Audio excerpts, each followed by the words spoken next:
put in the long hours necessary to thrive, and then be able to reap pretty much 100% of the benefits, why not?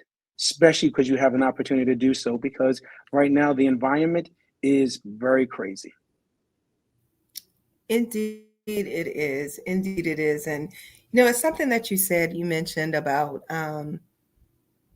taking your L's. So I've told this story many times before, but when I first moved back to the area, I started a private practice. Now, when I lived in Harrisburg, Pennsylvania, I was the only Black female psychologist, and my waiting list had a waiting list.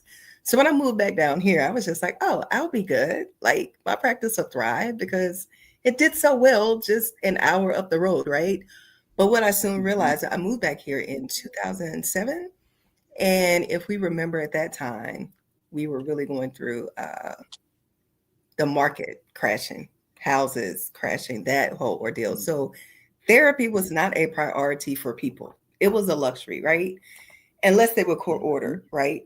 But outside of that, it wasn't. So my Mhm. first practice failed miserably.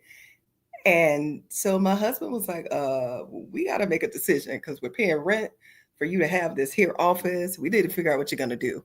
And I was like, yeah, I don't know. I don't know what to do. And then finally I was like, we got to pivot.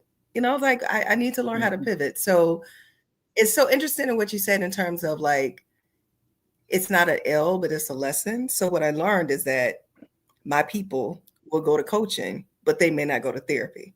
So I pivot to the idea of doing therapy and coaching. And so that kind of like saved me in that time. But you are right. You will take some L's, but you can't stop. You have to learn how to pivot. So I appreciate you sharing that message because a great idea can always still be a great idea, but you might have to modify that idea if it doesn't work out the way you think it's going to work out.